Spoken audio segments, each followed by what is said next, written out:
நம்ம ஸ்டைலில் இப்படி ஒரு டைம் பொட்டேட்டோ ஃப்ரை ட்ரை பண்ணி பாருங்கள். ரொம்ப டேஸ்ட்டாக இருக்கும். வாங்க எப்படி செய்கிறதுன்னு வீடியோக்குள்ளே போய் பார்க்கலாம். இதுக்கு நான் இன்றைக்கி ஒரு 5 உருளைக்கிழங்கு எடுத்துருக்கேங்க. 5 உருளைக்கிழங்கு இந்த மாதிரி நல்லா தோல் சீவி எடுத்துக்கோங்க. இது இந்த மாதிரி குட்டி குட்டியாக கட் பண்ணிக்கோங்க. ரொம்ப குட்டி குட்டியாக கட் பண்ண அவசியம் இல்லை, இந்தளவுக்கு கட் பண்ணாலே போதுங்க. இதுக்கு நான் இன்றைக்கி சின்ன வெங்காயம், 2 கொத்து கறிவேப்பிலை, 2 பச்சை மிளகா கட் பண்ணி வச்சுருக்கேன். பூண்டு தட்டி வச்சுருக்கேன். இதுக்கு நீங்கள் மெயினாக வந்துட்டு சின்ன வெங்காயமே யூஸ் பண்ணுங்கள், அப்போ தான் டேஸ்ட்டு நல்லாயிருக்கும். ஒரு கடாயை வச்சு கொஞ்சம் அதிகமாகவே எண்ணெய் விடுங்க. ஏன்னா நம்ம இன்றைக்கி இந்த எண்ணெயில் தான் உருளைக்கிழங்க ஃப்ரை பண்ணி எடுக்க போகிறோம். தண்ணி இல்லாமல் சேர்த்திக்கோங்க. சேர்த்து எல்லா பொருட்டா உள்ளே சேர்த்து நல்லா கிண்டி விடலாங்க. அடுப்பு லோ ஃப்ளேம்லேயே இருக்கட்டும். ஹை ஸ்பீடில் வச்சிங்கன்னா அடி பிடிச்சி போயிடும். இந்த ஒரு 10 நிமிஷத்துக்கு நல்லா நீங்கள் கிண்டிக்கிட்டே இருந்தீங்க அப்படின்னா பொட்டேட்டோ நல்லா வதங்கி வந்துடுங்க.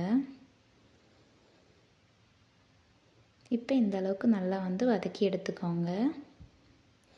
இது கரெக்டான ஸ்டேஜ். ஸோ இப்போ நம்ம இதை வேறொரு பிளேட்டுக்கு மாற்றி வச்சிடலாங்க.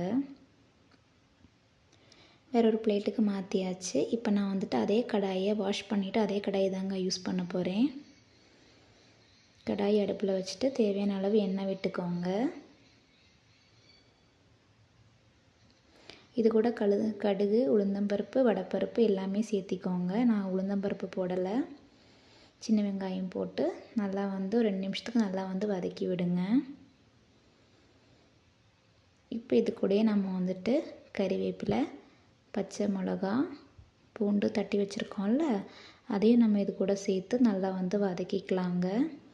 எனக்கு கொஞ்சம் ஆயில் பத்தலை, ஆனால் கொஞ்சமாக ஆயில் விட்டுக்கிட்டேன். வெங்காயம் நல்லா கோல்டன் கலர் வர வரைக்கும் நம்ம நல்லா வதக்கி எடுத்துக்கலாங்க.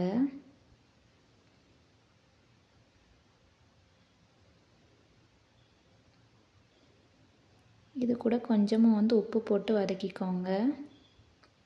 அப்போ தான் வெங்காயம் சீக்கிரமாகவே வதங்கி வருங்க.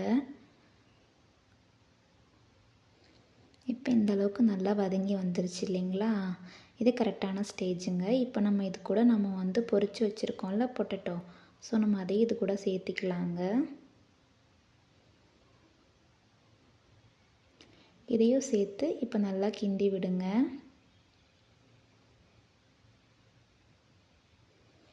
ஒரு 2 நிமிஷத்துக்கு நல்லா கிண்டி விட்டதுக்கப்புறமா இப்போ இது கூட நம்ம உப்பு பொடி சேர்த்திக்கலாங்க. நான் வீட்டில் அரைச்ச சாம்பார் பொடி தாங்க சேர்த்திக்க போகிறேன். ஒரு 1½ ஸ்பூன் சேர்த்தி நல்லா கிண்டி விட்டுக்கிறேன். காரம் பொறுத்து நீங்கள் சேர்த்திக்கோங்க. இந்த ஸ்டேஜில் நீங்கள் காஷ்மீரி மிளகாய்த்தூள் கூட சேர்த்திக்கோங்க. நல்லா கலர் கொடுக்கும். நான் இன்றைக்கி அதை சேர்க்கலை. உப்பும் சேர்த்திக்கோங்க. நான் அப்போவே ஒரு 1/2 ஸ்பூன் உப்பு சேர்த்திருக்கேன்.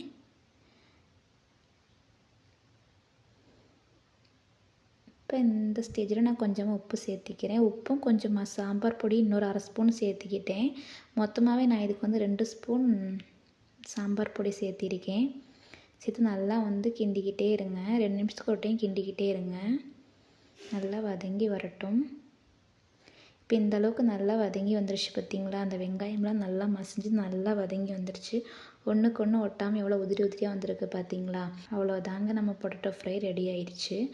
இது கூட நம்ம கொஞ்சமாக கொத்தமல்லி தழை தூவி இறக்கணும் அப்படின்னா நம்ம ஸ்டைலில் பொட்டேட்டோ ஃப்ரை ரெடி ஆயிடுச்சுங்க. இது வேற ஒரு பிளேட்டுக்கு மாற்றிடலாங்க. அவ்வளோதாங்க, நம்ம ஸ்டைலில் பொட்டேட்டோ ஃப்ரை ரெடி ஆயிடுச்சு. இந்த மாதிரி பண்ணி கொடுத்து பாருங்கள். உங்கள் வீட்டில் குட்டீஸுக வரைக்கும் விரும்பி சாப்பிடுவாங்க. டக்குன்னு அப்போவே காலி ஆயிரும். இது கூட கொஞ்சமாக ரசம் வச்சு இந்த பொட்டேட்டோ ஃப்ரை மட்டும் ட்ரை பண்ணி பார்த்தீங்க அப்படின்னா டேஸ்ட் வேறு லெவலில் இருக்கும்.